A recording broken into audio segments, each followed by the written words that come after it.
Okay, we're here with the second installment of the Faction Spotlight. In the first episode, we were dealing with the Bernie of Letnev, and we saw they were really combat-oriented in terms of their unique abilities and technologies. In this episode, we're going to look at the Embers of Muaat, and we'll see that many of their abilities are in contrast to the combat steps. The Embers abilities and technologies are more focused on production and movement. And we'll start here with their flagship, the Inferno. And we can actually spend an action here to spend one token from our strategy pool to place one cruiser in this unit's system. And we also have the sustained damage ability. So it's good. It's a good production ability, but it's also good for stalling tactics in the later game.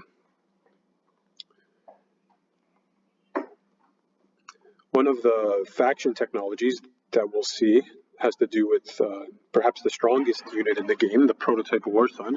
Here we see the Prototype Warsun 1, and this is one of the very unique features of this faction, which is they're the only faction to start the game able to build Warsuns, and in fact they do start the game being able to place a Warsun in your home system. If we scroll over to the right here, we'll see our faction abilities. The first one is Starforge. Starforge is another action, another production action. So if we spend one token from our strategy pool, we can place either 2 fighters or 1 destroyer from our reinforcements in a system that contains 1 or more of our Warsuns.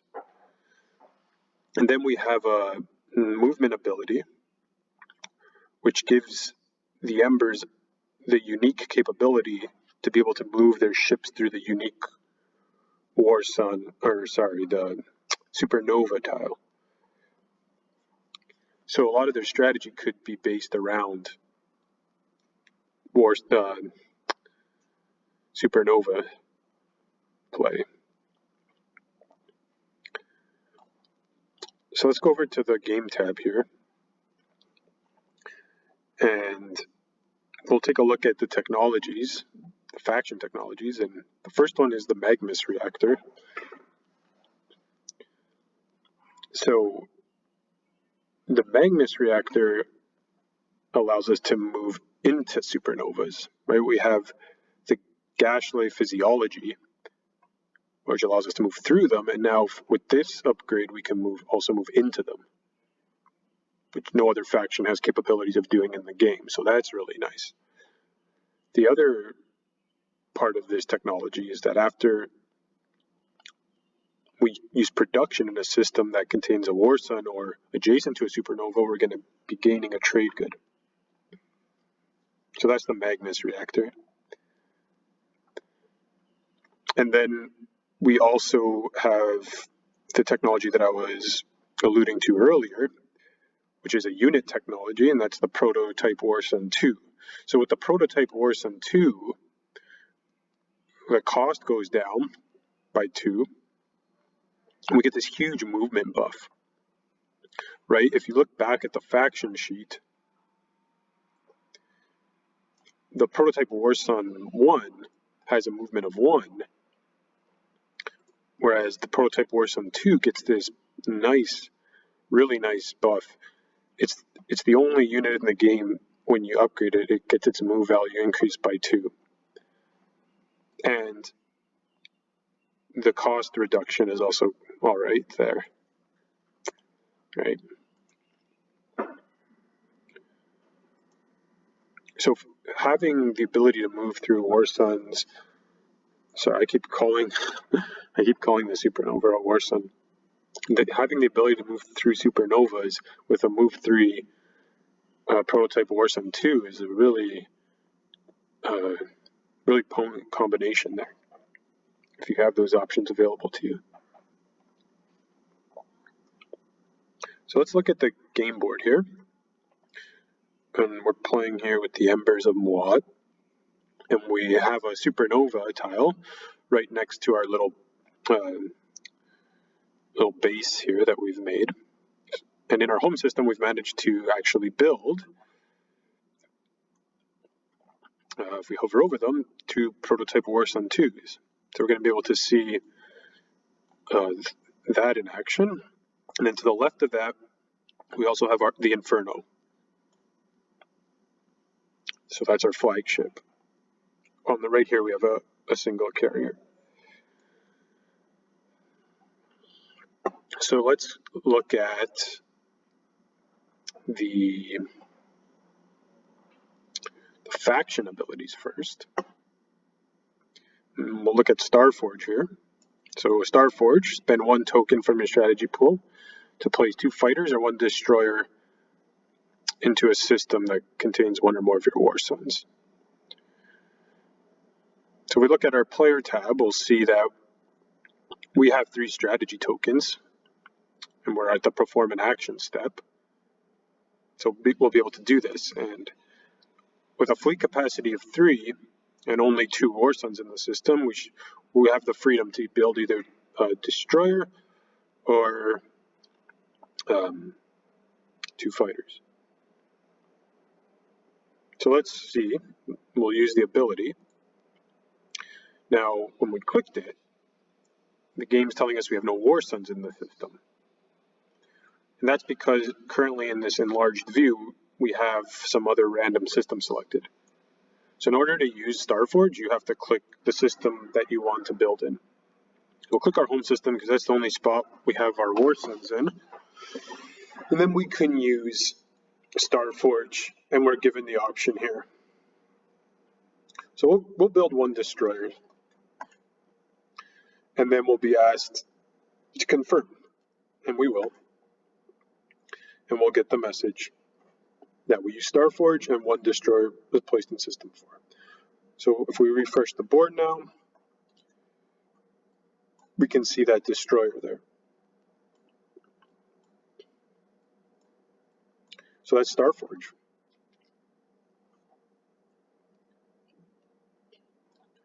So we'll end our turn. And the other players have passed, so the game will come back to us. And now let's take a look at the Gashlai Physiology. So currently we have this supernova tile in front of us. Now with Gashlai Physiology, we're going to be able to move right through that. So our War Sun, our prototype War Sun 2, has move value of 3. So if we wanted, we could actually go 1, 2, 3, all the way to Mechatol Rex and take it. Right? So let's do that. Let's see if that's possible.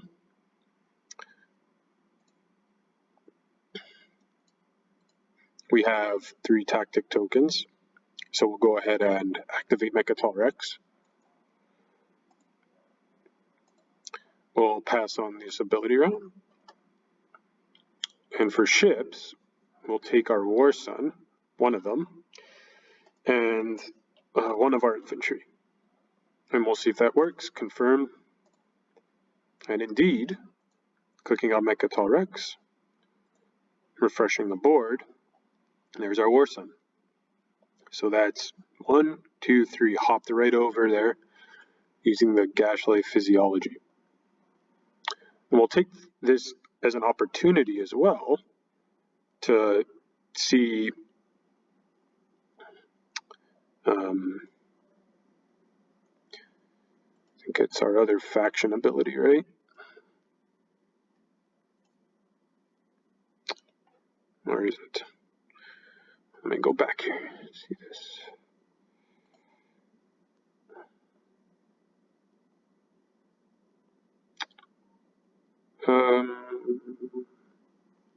Never mind. I thought I thought there was an ability where we were gaining a trade good, wasn't there? Oh yeah, here it is. Yeah, I'm thinking of the production step. Okay, never mind. We'll take Mechatoric still. So let's do it. Let's commit infantry there. We'll spend 6 trade goods.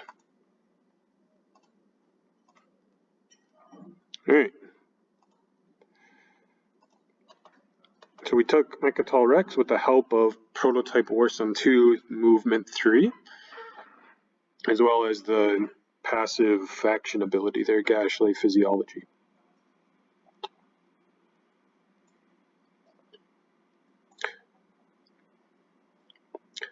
Okay, now let's go over our flagship ability, see how to use that.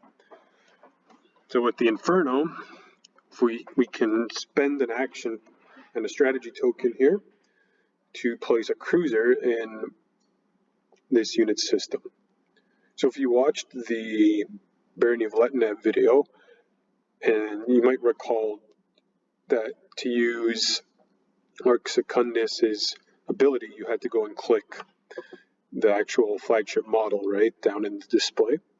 And with the Inferno, it's going to work the same way. So we have our Inferno here, and we only have one ship in this system. So with a fleet pool of 3, this will be doable. So if we click the Inferno, we'll be asked to confirm that we're about to spend 1 strategy token to place a cruiser in this system. So we'll do it. And there we go. Charlie used the Inferno flagship's ability. A cruiser was placed in the system that contains the Inferno. So refreshing the board. There's our cruiser. Very nice.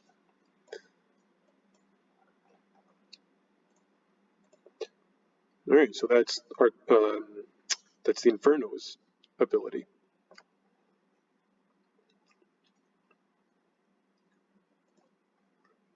And for the last technology / ability here, actually not the last one, we have 2 more to go through. For Magmus Reactor, right, we have 1 more technology to go through, but it has 2 things to feature. So the first thing is our ships can move into supernovas, right? So let's see that happen. And it's not just War Suns. Any ship can move into a supernova. So if we activate the supernova tile, and we pass on the ability round, we can move any type of ship into the supernova. So we'll take a carrier, we'll take a cruiser, and we'll take a destroyer, and we'll move them in. And there you go, there's our ships in the supernova, the only faction that can do that.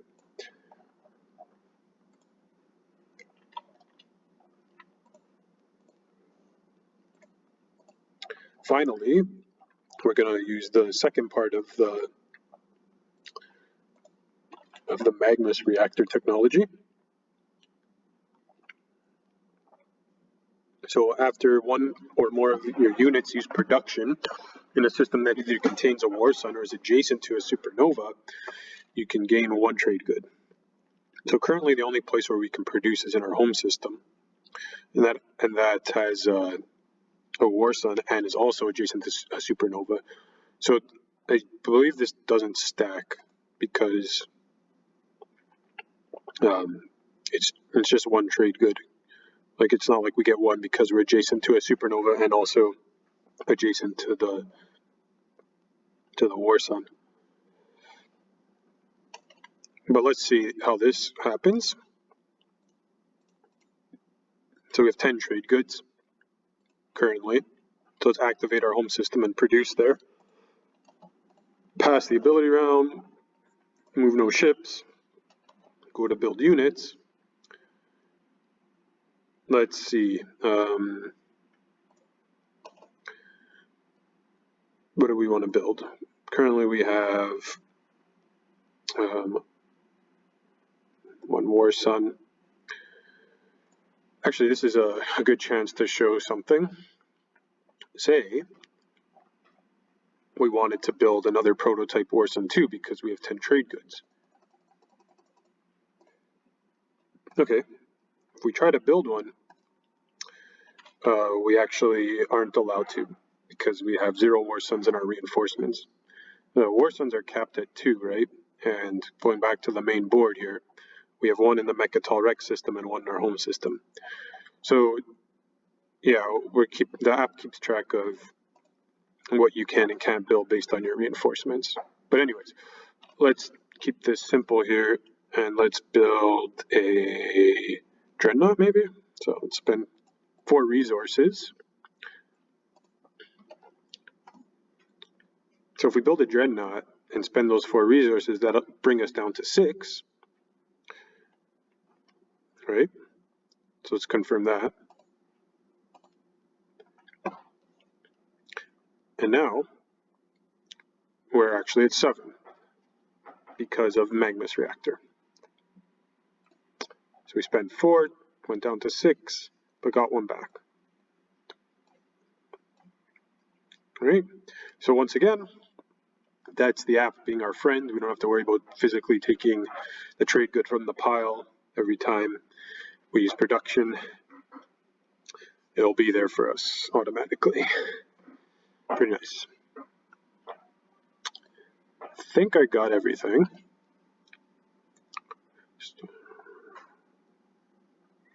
The only thing I guess I didn't go through is the planetary shield. But that's, I think, no, that's every war sun gets that.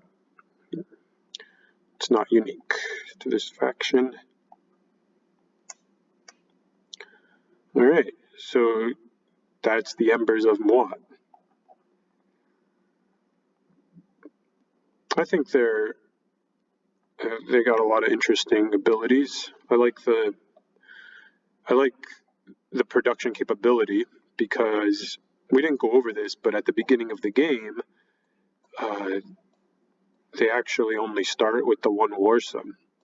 So they're kind of a little starved for ships. But if you're able to get some of these abilities going, then you're able to actually produce quite a few things in a single turn. And if you're fortunate enough to have the supernova in the game and even get it dealt to you, then you can have it in advantageous places to play around with both the technologies as well as the passive faction ability. I think in my first or second games, we had a player who had them. I really don't remember much about any abilities that were used. But yeah, that's that. So we'll look at another faction next time. And yeah, thanks for watching and hope you enjoyed it. See you later.